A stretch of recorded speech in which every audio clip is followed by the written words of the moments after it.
My fellow Americans, we have heard the State of the Union address from our president, and we have heard the Republican response by Senator Katie Britt. The president outlined his plans, what he wants to accomplish, what he has accomplished, what he promises he wants to accomplish to the nation, to Americans. And we've heard the Republican response, where the representative, in this case Senator Britt, outlined and explained the failures that they observe, the conservatives observe, with our president, Joe Biden.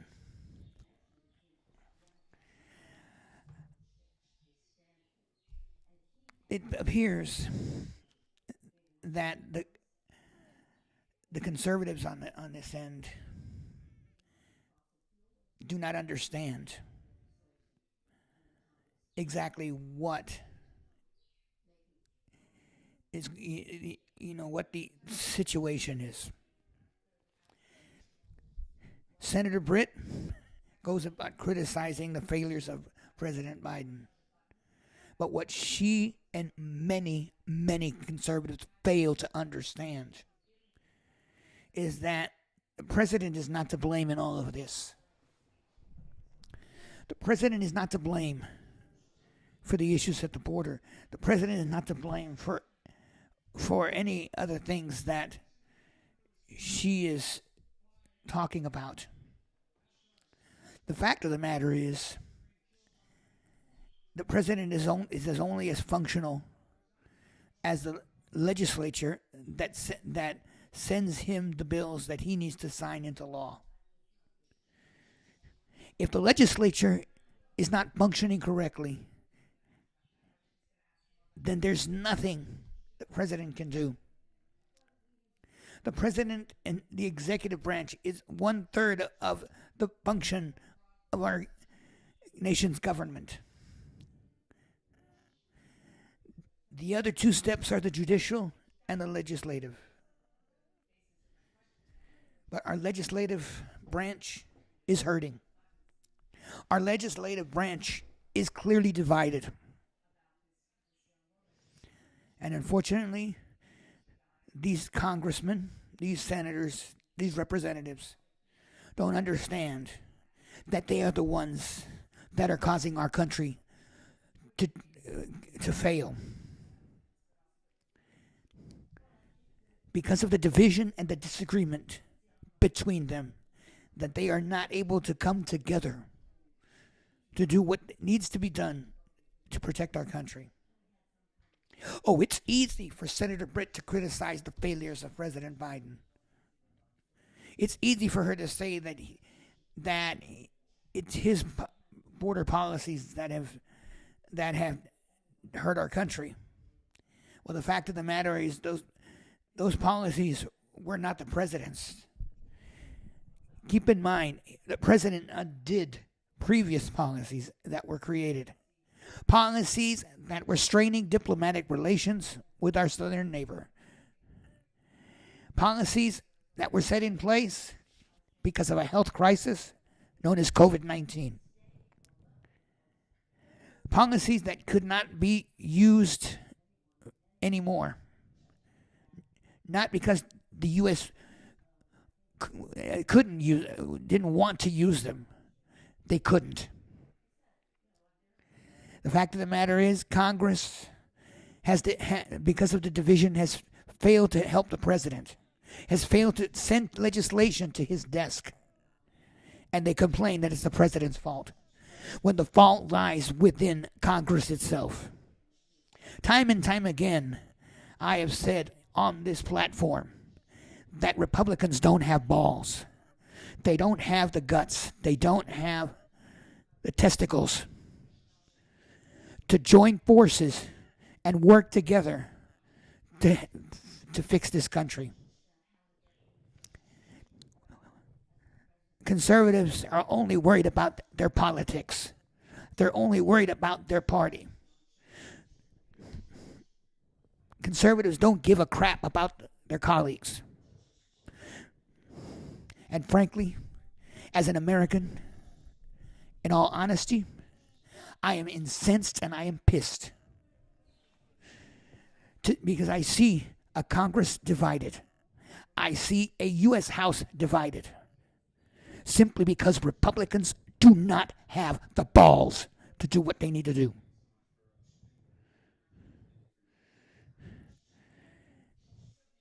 Senator Britt is right. We need to come together. We need to come together if we want to fix this country. Republicans and Democrats should be ashamed, very much ashamed, because of what's going on in our legislature in Washington. Because it's their fault that our country is in the nosedive that it is. It's not the fault of the judicial branch. It's not the fault of the executive branch. It is the fault of each and every congressman in the House and the Senate. It's the fault of my elected officials, Ted Cruz, John Cornyn, Chip Roy, and many others of the state of Texas, as well as many others of the other 50 states that have not sat down, have not garnished the guts and the balls to do something, to work together with their colleagues across the aisle. The problem here is a lack of unity in Washington. It's a lack of unity in our state legislatures. You have conservatives fighting their colleagues, demeaning their colleagues across the aisle, choosing not to work together with them, finding fault in every freaking thing they do. I think it's time as Americans we need to vote each and every one of these elected officials out this November.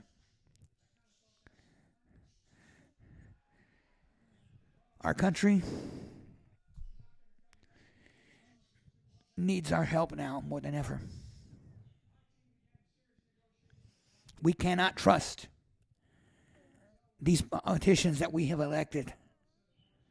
We cannot trust these politicians that have done what they have done.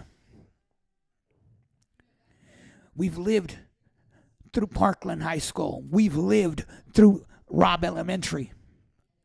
We lived through Sandy Hook. We've lived through mass shootings after mass shootings. And yet, our elected officials choose to do nothing.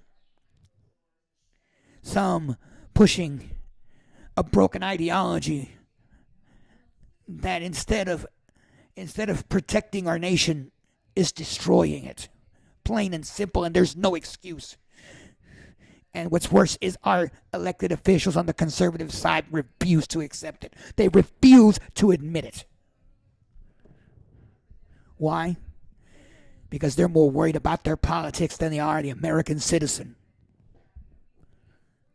That's the bottom line. They're more worried about pushing their broken political ideology than they are about helping and making things better for the American citizen. That is the honest truth. That is the undisputable truth. And I know that no elected official in their right mind can deny it.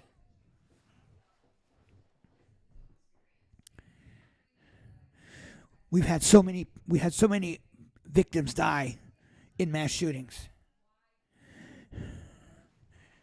The laws that our conservative elected officials have been so surreptitiously and rapidly passing have done more damage than they have done good in our country. Conservatives were how do I put it? Adamant and until they successfully removed or overturned the precedents like Roe versus Wade and instilled or enacted laws against medical procedures, laws that they did not think through all the logistics. Why?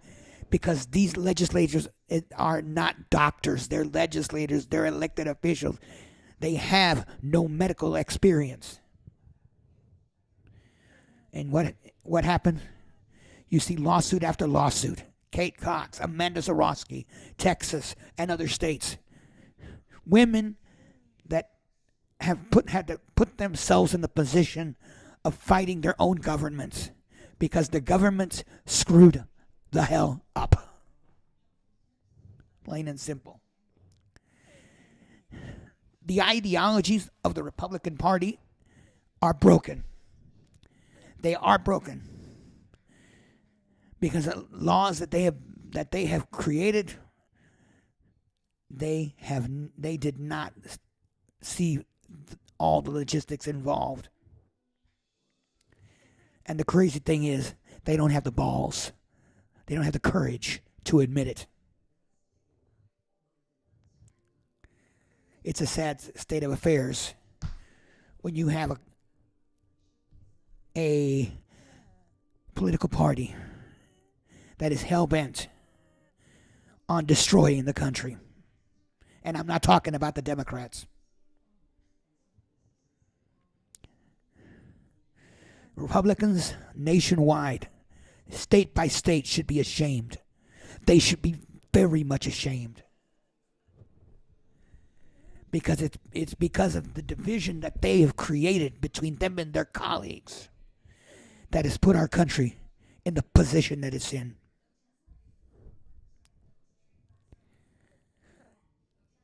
To all Republican elected officials, I challenge you. I'm challenging you. And I'm going to put you in a position. I challenge you to examine yourselves.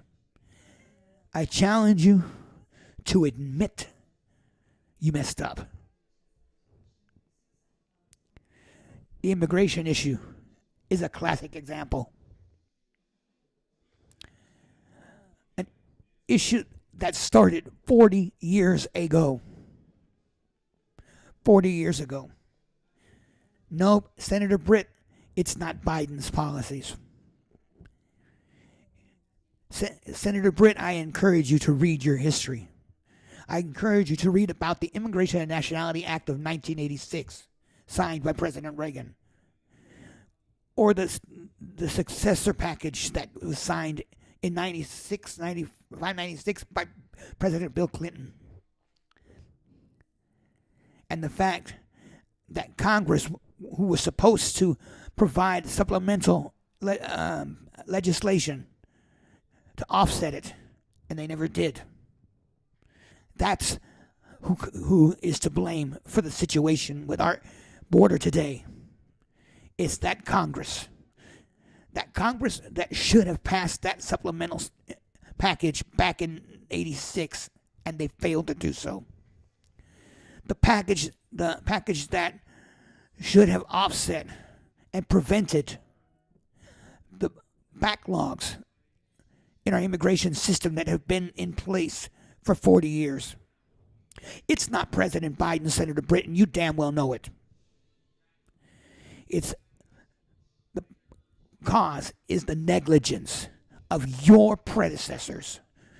Your predecessors, Senator Britt, your predecessors in the U.S. House that should have done something 40 years ago, and they failed. And all you do now, you and your conservative colleagues, is pick a scapegoat to pin your faults on. You want to impeach Mayorkas because you think it's his fault, when you know full well that the fault lies with you, your predecessors, and those that should have done their damn job 40 years ago.